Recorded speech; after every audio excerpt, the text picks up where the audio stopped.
The doors sealed behind me before I even reached the center of the room, and I knew right then that I was not walking out of this meeting the same way I walked in. Queen Vessa sat on a raised platform of pale metal, her long fingers tapping once against the armrest, her eyes fixed on me like I was a problem she had already solved in her mind. Around her stood 6 of her personal guards, silent, watching, waiting for her word. "Ethan Marsh," she said, and my name in her mouth sounded like an accusation. "Do you understand what you did 3 days ago?" "I pulled 12 people out of a collapsing transport," I said. "I disobeyed a direct order to abandon them." "You disobeyed a direct order," she repeated, letting the words hang in the air like smoke. "An order given by a superior officer during an active combat evacuation, based on calculations that said saving those people would cost this fleet an entire squad. The calculations were wrong. The calculations were not wrong. You got lucky." She rose from her seat, and the guards straightened instantly, like her movement alone commanded discipline. "You are the 7th human in this fleet to override a tactical decision in the last 2 years. Every time, it works out, and every time, my officers start to believe that human instinct is worth more than proper training. That is a dangerous idea to let spread." I said nothing. There was nothing to say that would change the outcome of this meeting.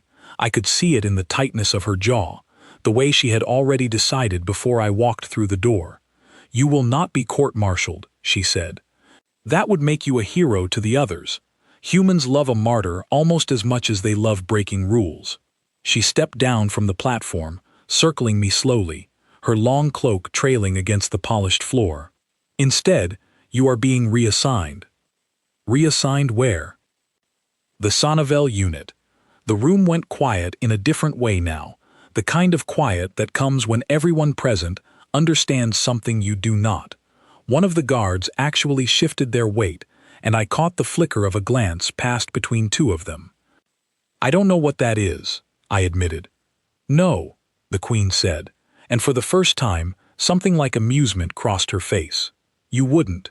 It is an all-female strike unit, formed from several species across the coalition. They have gone through 11 commanding officers in the last standard year, not because those officers failed in combat, because the unit rejected them, one after another, until each one requested transfer or resigned outright. You're sending me there to fail." "I am sending you there because I believe you will fail," she said, and there was no cruelty in her voice, only certainty. "And when you do, this fascination the fleet has with human unpredictability will finally come to an end. You will either learn discipline or you will learn humility. Either way, I win." I wanted to argue. I wanted to tell her that saving those 12 lives was worth more than any tactical model she could build, that some things could not be reduced to numbers on a screen. But arguing with the Queen never worked, and I had learned that lesson enough times already. "When do I report?" I asked instead. "Now," she said. "Your transport is already waiting." The walk from her chamber to the docking bay felt longer than it should have. Every officer I passed either avoided my eyes or gave me a look that was somewhere between pity and disbelief. Word traveled fast in this fleet, faster than any of our communication systems could officially manage. By the time I reached the transport, even the pilot seemed to already know where I was headed. "Sonnevel unit," the pilot said, not as a question, just confirming the coordinates on her display. She was human, older than me, with gray starting at her temples. "You must have really made someone angry." Something like that. "Good luck," she said, and there was no sarcasm in it, only genuine concern, which somehow made it worse. The flight took almost 2 hours, cutting through open space toward a smaller station orbiting a distant moon, far from the main fleet's central hub. I spent most of that time trying to find information on the unit, but the files were sparse, almost deliberately so. Combat records, yes. Names of previous commanding officers, yes. But nothing about the people themselves, no personal histories, no explanations for why 11 separate officers had walked away. When the transport finally docked, the pilot did not wish me well again. She just opened the hatch and looked away, like she did not want to watch what happened next. I stepped out into a hallway that felt colder than it should have, the lighting dim, the walls lined with unfamiliar markings in several different alien scripts. My footsteps echoed with nobody there to greet me, no welcoming committee, no briefing officer waiting with a datapad and a rehearsed introduction speech. I kept walking until I reached a wide-open training area, and that was when I saw them. 5 women stood scattered across the room, each one clearly from a different species, each one pausing what they were doing the moment I entered. One had skin with a faint blue undertone and eyes that seemed to catch the light strangely. Another was tall, taller than me by at least a head, with markings running down both arms like old scars that had healed into patterns. A third sat cross-legged on the floor, sharpening something small and metallic, not even looking up at first. Nobody spoke. I cleared my throat. "I'm Ethan Marsh. I was told to report here." Still nothing. The tall one set down the equipment she had been holding, slow and deliberate, and started walking toward me. One by one, the others followed, and before I fully understood what was happening, they had formed a loose circle around me, each one studying me like I was a specimen brought in for examination rather than a soldier reporting for duty. I forced myself to stay still. Every instinct told me to step back, to put distance between myself and the closing circle, but something about their expressions told me that moving would be the wrong choice. They were not hostile, not exactly. It was something more careful than that, more deliberate, like they were reading something in me that had nothing to do with words. The tall one stopped directly in front of me, close enough that I had to tilt my head slightly to meet her eyes. "So," she said, her voice low and even, "you are the one the Queen sent as a joke." "I don't know if it was a joke," I said. Felt pretty serious from where I was standing. Something shifted in her expression, not quite a smile, but close. Behind her, one of the others let out a short breath that might have been a laugh. 11 before you," the tall one said. None of them lasted a full rotation. "I'm aware. Are you afraid?" I thought about lying, thought about giving some confident answer meant to impress her, but something told me that would be exactly the wrong move with this group. "A little," I admitted. "I don't know what I'm walking into." The circle tightened slightly, and for a moment, I genuinely did not know what was about to happen. Then the tall one extended her hand, not in the human gesture of a handshake, but palm up, waiting. "My name is Freya Stone," she said. "You will learn the others soon enough, if you last that long." I placed my hand against hers, unsure if that was even the correct response, but she seemed to accept it, nodding once before stepping back and letting the circle loosen around me. "The Queen thinks she sent you here to be broken," Freya said, turning to walk back toward the training equipment she had abandoned. "We will see about that." I stood there in the center of that room, surrounded by 5 women who had already outlasted 11 officers before me, and I understood, with a kind of cold clarity, that whatever came next would not be anything like what I had trained for. This was not going to be a punishment I could simply endure and wait out. This was going to be something I had to survive on their terms, not mine. And somewhere behind me, I swore I could still feel the weight of the Queen's certainty that I would fail, pressing against my back like a hand pushing me forward into a room I was not ready for. Nobody handed me a schedule. Nobody showed me where I would sleep or where I would eat. Freya walked away after that first exchange, and the others drifted back to whatever they had been doing before I arrived, leaving me standing alone in the middle of the training room like an afterthought. I decided the smartest thing I could do was watch. The one who had been sharpening the small metal tool was still sitting cross-legged on the floor, and I made my way toward her carefully, keeping enough distance to seem non-threatening. Up close, I could see her skin had a faint silver sheen to it, catching the overhead lights in a way that made her look almost metallic under certain angles. "Mind if I sit?" I asked. She glanced up at me, her expression unreadable. I sat down a few feet away, watching her hands move with practiced precision. "I'm Ethan." "I know who you are," she said.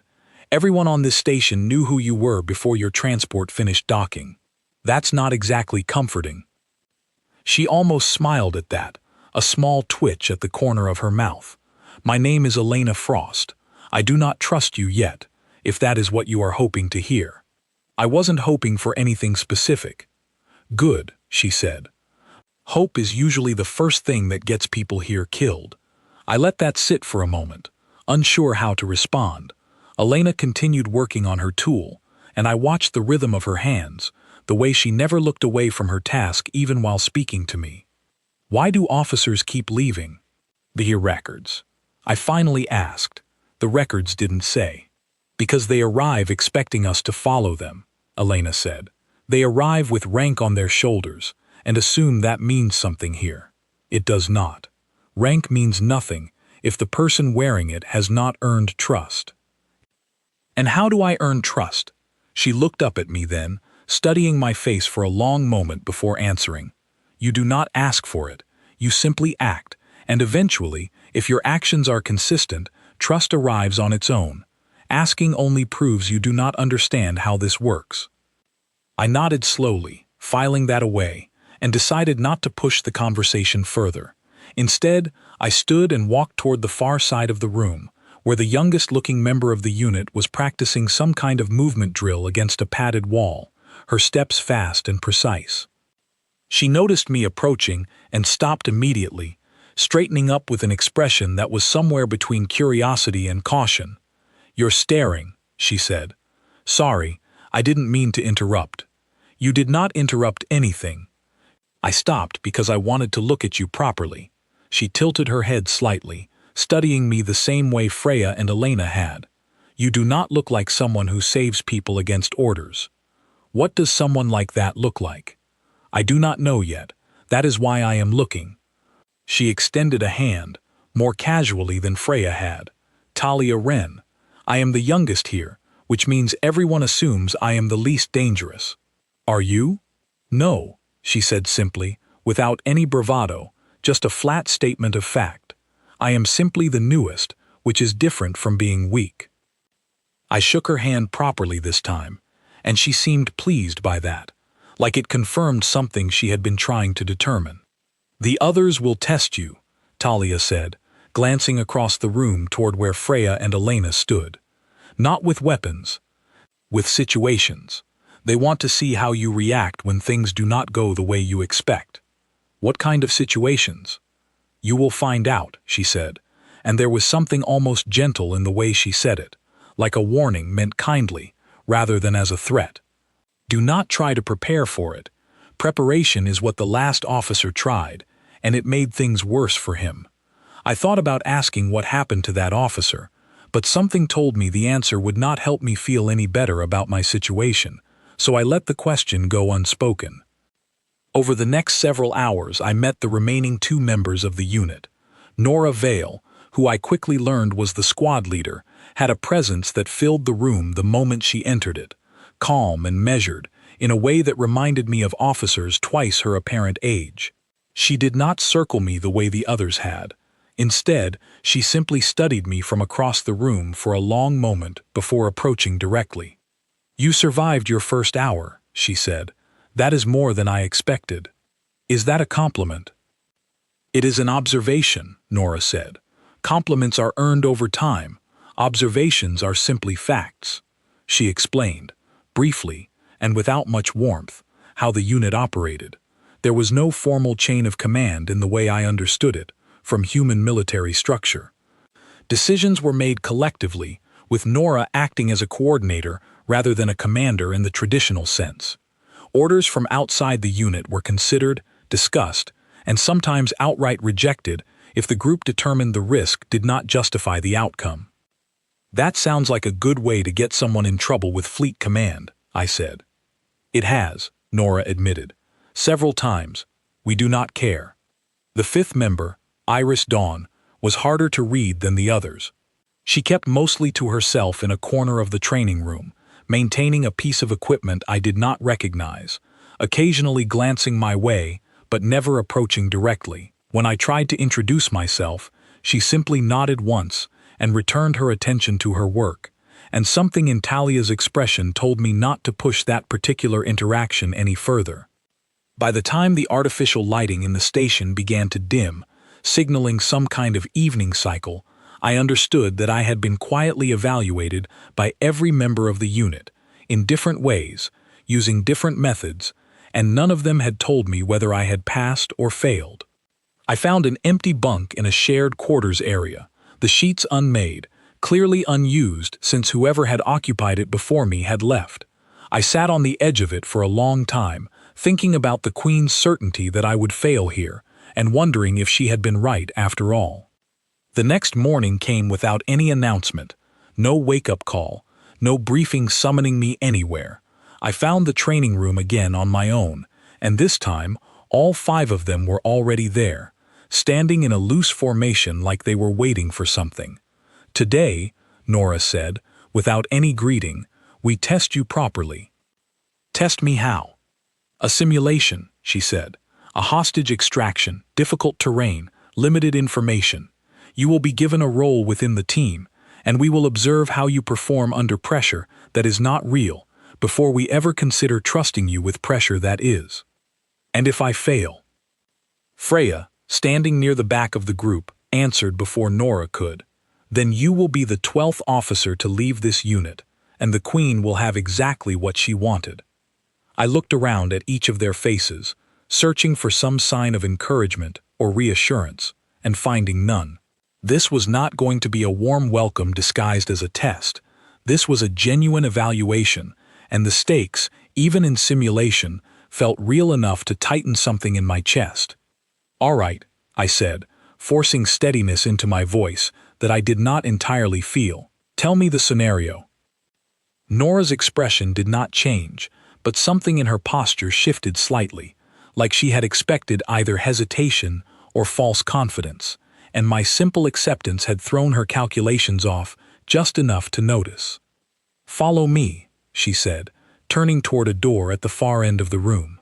"And Ethan, do not expect us to save you if you make a mistake. This is your test to pass or fail alone."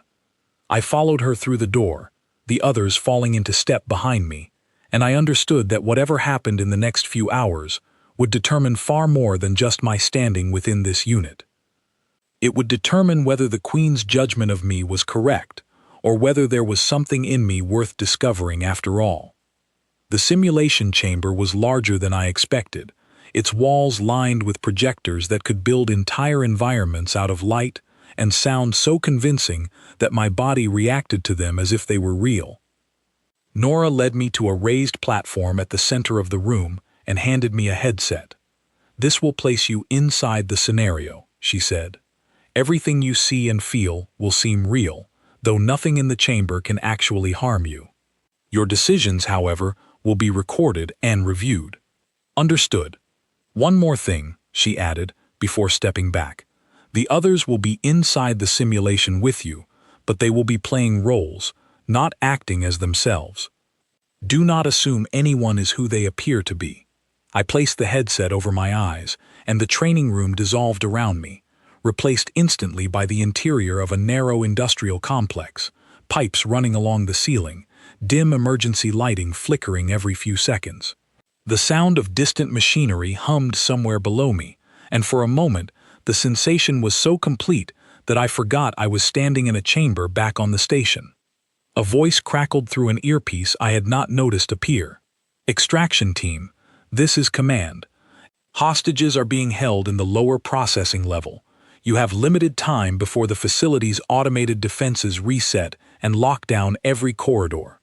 I looked down at myself and found a simulated weapon at my side, along with a small display strapped to my wrist showing a rough map of the facility.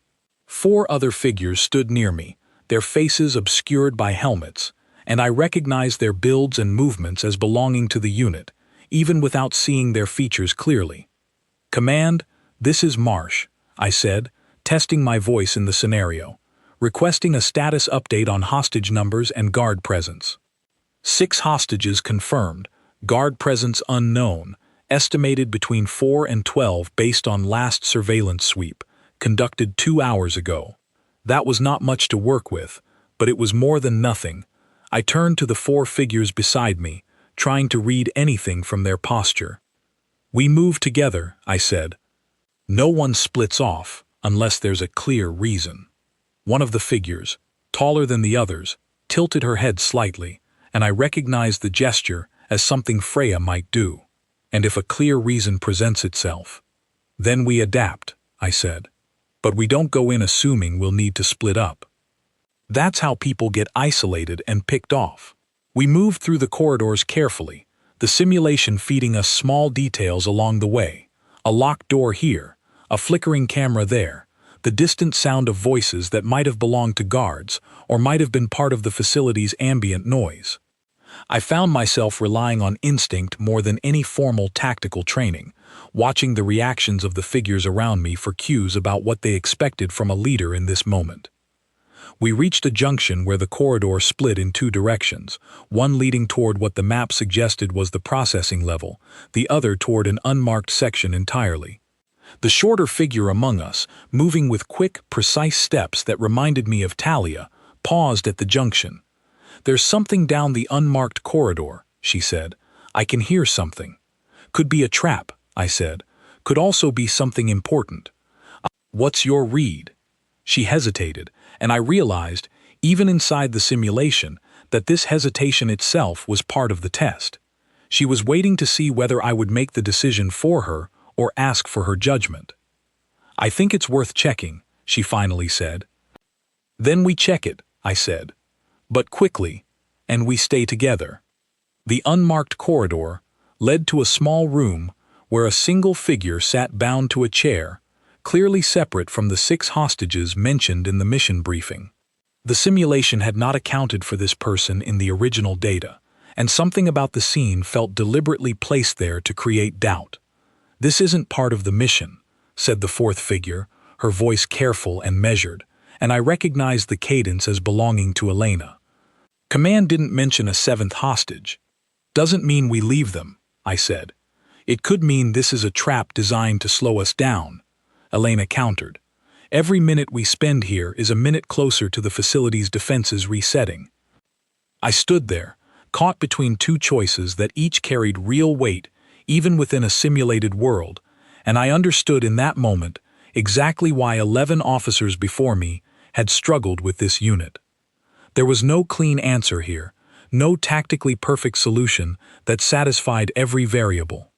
"We free them," I said, "but we do it fast, and Elena, you keep watch on the corridor while we work. If anything moves, you tell us immediately."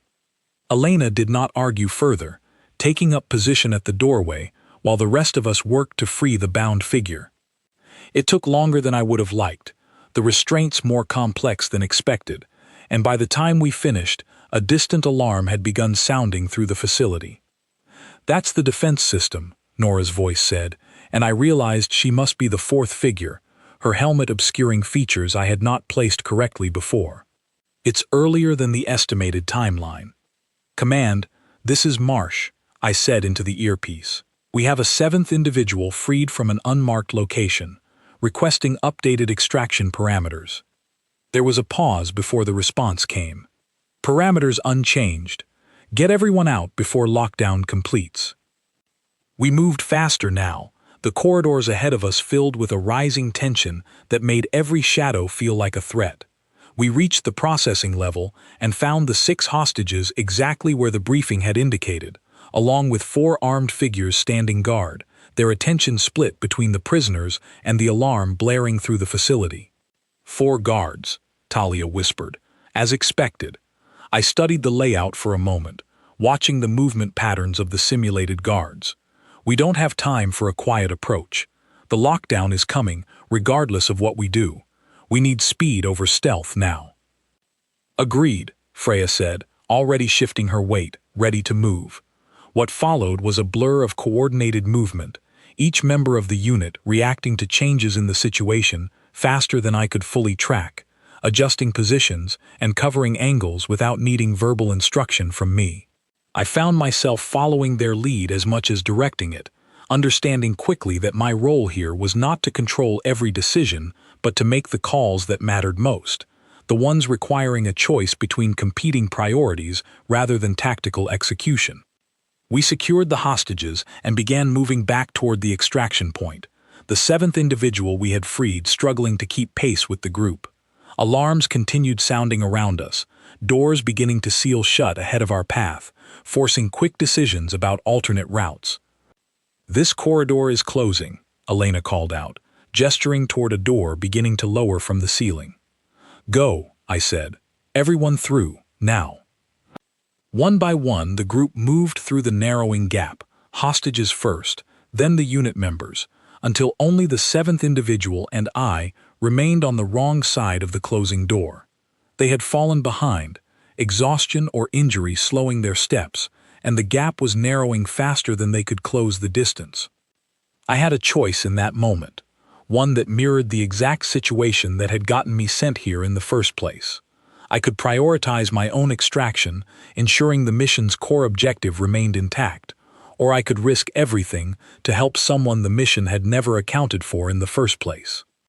I grabbed the seventh individual and pushed them through the gap just ahead of me, throwing myself through a fraction of a second before the door sealed completely, the edge of it grazing my shoulder hard enough that I felt the impact even through the simulation. The scenario ended abruptly after that, the industrial complex dissolving back into the plain gray walls of the training chamber, the headset lifting away from my eyes by some automated release. I stood there for a moment, breathing hard, the adrenaline from the simulation still running through my body even though nothing had actually happened to me. Nora removed her own headset, studying me with an expression I could not quite read. "You made the same decision that got you sent here," she said. "I know. The Queen would call that a failure to learn from consequences." "Maybe," I said. "Or maybe some things are worth doing even when they cost you something." Freya stepped forward, pulling off her own headset, her expression harder to read than usual. "The seventh hostage was not part of the original mission parameters. Command explicitly told you the priority was the 6 confirmed hostages." "I heard that. And you went back for someone who was never part of the mission." "I did." The room fell silent for a long moment, the 5 of them exchanging glances that carried some unspoken conversation I was not part of. I braced myself for judgment, for confirmation that I had failed exactly as expected, that my instincts were exactly the flaw the Queen had warned me about. Instead, Talia was the one who finally spoke. The last officer would have left them behind. He told us afterward that the mission parameters were clear, and deviation from clear parameters was unacceptable risk. What happened to him? "He requested transfer within the week," Nora said. "He said we made unreasonable demands, that protecting people outside official mission scope was not sound military doctrine. I did not know what to say to that, so I said nothing, waiting for whatever verdict was coming." Iris, who had barely spoken to me since my arrival, finally stepped forward from where she had been standing at the edge of the group. "You did not hesitate," she said, "even knowing it might cost you the extraction." "There wasn't really a choice in my mind," I admitted. Leaving someone behind never felt like an option, even when the numbers said it should be. Nora studied me for a long moment, and something in her posture shifted, a fraction of tension leaving her shoulders that I had not noticed was there until it eased. "That is the difference," she said, "between someone who follows doctrine and someone who understands why doctrine exists in the first place. Doctrine exists to protect people. When it stops serving that purpose, it becomes something else entirely." "Does that mean I passed?" "It means you survived the first real test," Nora said. "There will be more, harder ones, with consequences that are not simulated. But you did something none of the previous 11 managed to do in their first attempt." "What's that?" "You made us want to see what you would do next," she said, and for the first time since I had arrived, something like the beginning of respect crossed her expression. "That is worth more than you may realize." I felt the tension in my chest ease slightly, though I understood this was far from over. The Queen had sent me here believing I would break under the weight of an impossible unit, and while I had not broken yet, I also had not truly proven anything beyond surviving a single simulated scenario. But for the first time since stepping off that transport, I allowed myself to believe that maybe, just maybe, this posting was not the end the Queen had intended it to be. 3 weeks passed, and the unit began to feel less like a punishment and more like something I did not fully have a word for yet.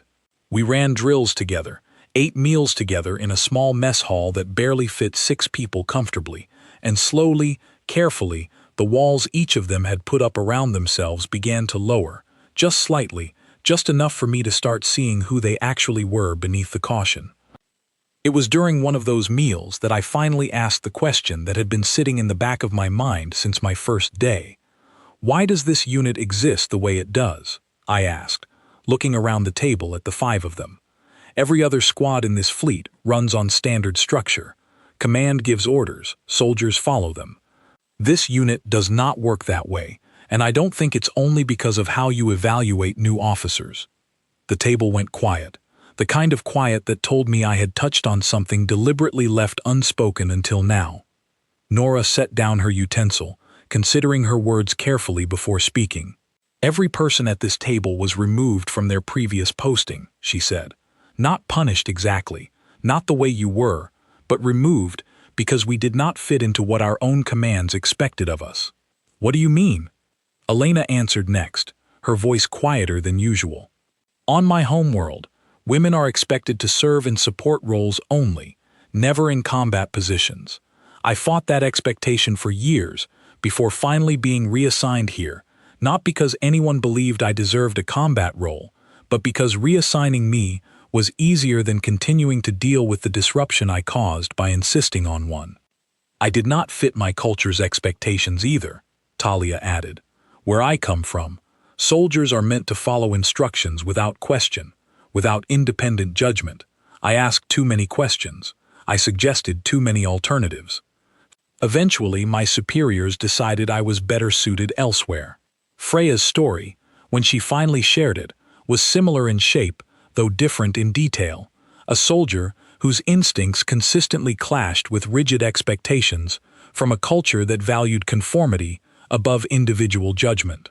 Iris, when she spoke, revealed the least, only saying that her own reasons were personal and that she was not ready to share them fully, and nobody pushed her to say more. So this unit, I said slowly, understanding beginning to form, isn't just an all-female strike team. It's a collection of people who didn't fit anywhere else. Exactly, Nora said. The Queen did not create this unit, intending it to succeed. She created it as a place to send problems, people whose commands did not know what else to do with them. She assumed we would either fail entirely or eventually be quiet enough to forget about. But you didn't fail. No, Nora said, something like pride flickering across her face for just a moment. We did not. And that success has been an ongoing embarrassment for her, one she has never quite known how to address, because disbanding a unit with our combat record would raise uncomfortable questions about why we were assembled this way in the first place.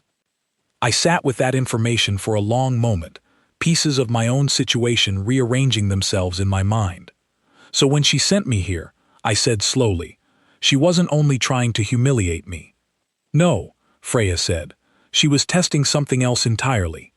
Whether a human, with all the unpredictability your species is known for, could function inside a unit built entirely from people who did not belong anywhere else. If you failed, it would prove her point about human instability. If the unit rejected you, it would further discredit us as a unit that could not even function with additional support. And if I succeeded, then perhaps, Nora said carefully, she has created something she never intended to create, a unit that works precisely because none of us fit standard expectations, a unit that might prove her entire theory of proper military structure wrong. The weight of that settled over me slowly. I had assumed this posting was simply about me, about my own failures and the Queen's judgment of my character. I had not considered that I was only one piece of a much larger experiment, one that had been running long before I ever arrived. Does she know it's working? I asked. She receives our mission reports, Nora said. She knows our success rate exceeds most standard units in this fleet. Whether she has connected that success to the reasons behind our formation, I cannot say for certain. Over the following days, I found myself watching the unit differently, understanding their dynamics through this new context. The way Elena double-checked every plan before committing to it made sense now, a habit built from years of having her judgment questioned and dismissed. Talia's constant questions were not insubordination. They were the product of someone who had learned that blind obedience led to unnecessary risk. Freya's quiet intensity carried the weight of someone who had spent years proving herself against expectations that assumed she could not.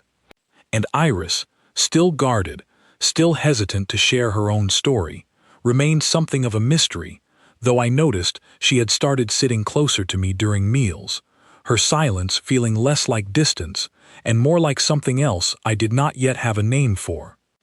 It was during a routine equipment check, just the two of us in a storage room off the main training area, that Iris finally spoke to me about something beyond immediate tasks. "You have not asked me why I am here," she said, not looking up from the equipment she was inspecting. "I figured you'd tell me when you were ready." She paused, setting down the piece of equipment in her hands, finally meeting my eyes directly. My previous unit lost soldiers because our commanding officer refused to accept my assessment of a threat. He believed his experience outweighed my judgment, simply because I was younger, because I had not served as long as he had. 6 people died because he was wrong and unwilling to consider that I might be right. "I'm sorry. I do not need sympathy," she said, though something in her tone suggested she appreciated the sentiment, even while rejecting it outright. "I am telling you this because you are different from the officers who came before you. You do not assume your judgment is superior simply because of rank or species. You listen, even when listening costs you time or certainty." "Is that a compliment?" "It is an observation," she said, echoing words Nora had used on my first day, though her tone carried something warmer now than Nora's had. "One I did not expect to make about you when you first arrived." That evening, as I lay in my bunk thinking through everything I had learned, I understood that the Queen's plan had been built on assumptions that no longer held true. She had assumed the unit would reject me the way they had rejected 11 others before. She had assumed my instincts would prove destructive rather than valuable. She had assumed that sending me here was a clean, contained punishment with a predictable outcome. Instead, something unexpected had happened. I had found a place where my instincts were not a liability to be corrected, but a trait shared, in different forms, by everyone around me. 5 people who did not fit anywhere else, and somehow, impossibly, I had become the 6th piece that made this particular arrangement work in ways none of us had fully expected. The question that remained, sitting heavy in my mind as sleep finally began to pull at me, was what would happen when the Queen realized her experiment had produced exactly the outcome she had been trying to prevent. I did not have to wait long to find out. The summons arrived 6 weeks after my first day with the unit, delivered by a courier who seemed almost nervous to hand me the message, like he expected bad news simply by association with my name. "The Queen requests your presence," he said, immediately. Nora read the message over my shoulder, her expression tightening slightly. "This is not a routine review," she said. "The wording is too formal for that." "You think I'm in trouble?" "I think," Nora said carefully, "that our mission reports over the last month have finally reached someone who understands what they mean. Our unit's performance had, in fact, become difficult to ignore. In the weeks since my arrival, we had completed 7 missions without a single casualty, a record that stood out sharply against the fleet's average.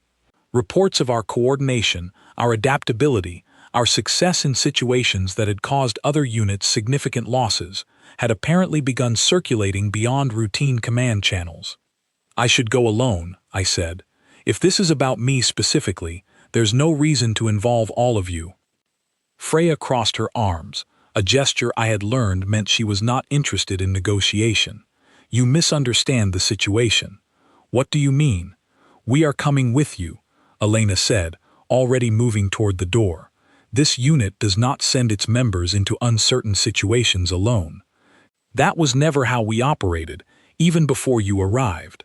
I wanted to argue, wanted to protect them from whatever consequences might come from this summons, but the look on each of their faces told me clearly that this decision had already been made, and my objection would only waste time we did not have.